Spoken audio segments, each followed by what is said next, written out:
Hello, welcome to the Buddha of the Basin podcast. I'm coming to you on Saturday from Karen Crow, Louisiana, to talk to you about hum. So hum is a potent mantra helping you to deliver nitric oxide to your nasal passage. This is a vasodilator, a calming antimicrobial agent that your parasinuses are ready to deliver to your sinuses. Um, it's the vibration of that that creates that opening at the nasal passage and allowing that fresh current of oxygen and nitrogen through your nose helps to sort of signal or release more nitric oxide. Um, so the hum and so hum is for gaining the nitric oxide from your nose, getting it to go um, up to the brain, up to the third ventricle of the brain, the crystal palace. So hum. And trying to wash the third ventricle of the brain with the cerebrospinal fluid, um, and ionizing this fluid with hydrogen ions, which is a natural product of the ATP synthesis or synthate. It's how we create fuel.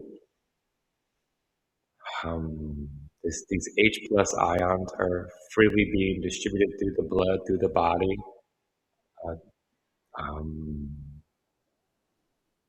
the Earth is giving its free electrons. And as we harness and harvest those electrons, it helps us to de stress, to turn off the cortisol signal through the body, and to relax back into Shavasana posture, to let the Atlas vertebra align itself with the pineal body.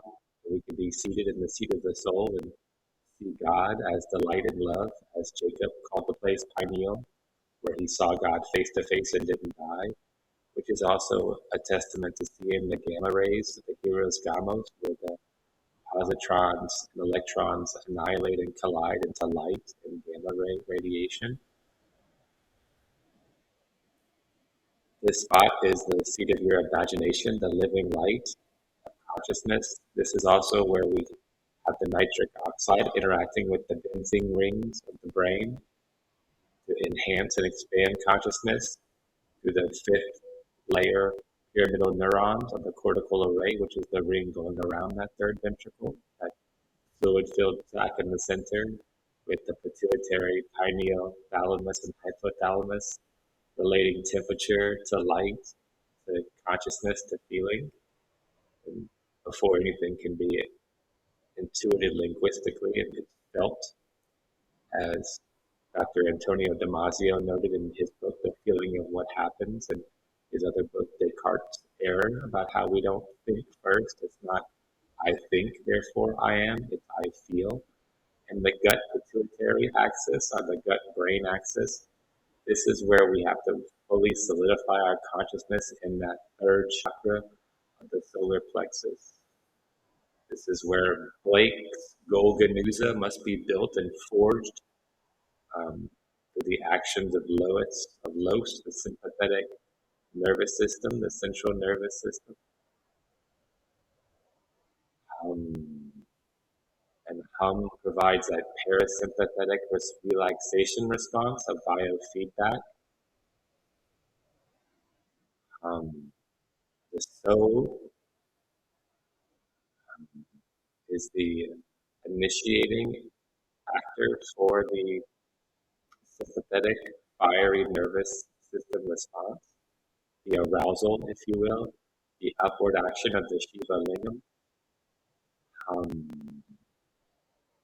When the hum just reestablishes the base, the Buddha of the basin, this is your root of your pelvic floor, your pelvic basin, which is where we begin to store those H plus ions in what's called Yesod or the Dantian.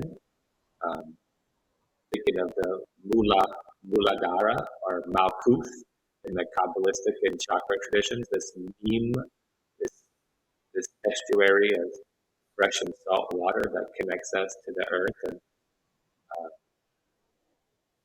binds the nitrogen and oxygen, the two gases of our atmosphere, to connect to those wonderful benzene rings, those carbon-based molecules that are the basis of our consciousness within the microtubules, as noted by Professor Stuart Hameroff. He's really a PhD, MD, I suppose, an anesthesiologist, and Sir Roger Penrose. So hum is a potent vasodilator because the hum releases the nitric oxide and it finally opens up the third eye area and gets blood flow to the prefrontal lobe, which is the real goal of this gut pituitary axis to get proper magnetized, ionized cerebral blood to the front of the brain, where the executive can prioritize and process the tasks we have in front of us, coming from the pineal hippocampal heart axis, which is the sort of father, but to get it programmed into the body, into meaningful action sequences, you need the right hemisphere, the mother, the meme, and it must travel down to the root. That's the microcosmic chi orbit. And then lastly, down to the feet. So you truly get an understanding by having it under your feet. And that's the macrocosmic chi orbit. And the chi is actually a positronic, electronic, plasma flow or sheath that forms a sheath around the body or a larger toroid when you connect it to the heart's electromagnetic field, which creates this donut around the body, counter-rotating the electrical and magnetic poles or axes or tetrahedrons, if you like, the counter-rotating tetrahedral fields. So you keep the stress out, and the Sushumna is able to sort of overlay itself over the fontanelle spot, and you can connect to what's called the ID point, even above the crown. In Barbara Brennan's system, this would be your eighth, perhaps, chakra, and it connects to what's called the hara, which is the blueprint of your consciousness, of your physical vehicle, and that's your fifth density causal body, if you will. And then your fourth density body is your aura or light body, the seventh chakra body. And they all connect to your third density chemical body through the benzene rings of the brain, the nitrogen and the oxygen interactions with those benzene rings to facilitate and create these Shiva lingams that are quantum processors of information within the saltwater, freshwater matrix that is Professor Dr. Gerald Pollack's vision of fourth phase water, more of like a hydrogel water, perhaps, might be a good way of saying it, where charges separate and proteins and protons form together and little rings with tails, the first little life forms of consciousness form, which is what the little benzene rings look like. They have little tails, and that becomes later, eventually, the ring around the brain and the spinal cord. And we have the little tailbone. And the goal is to take that energy and loop it back up to the benzene ring to create this living light by yoking this positron electronic flow of energy. And that is all for today, mon amis. Om Shanti Om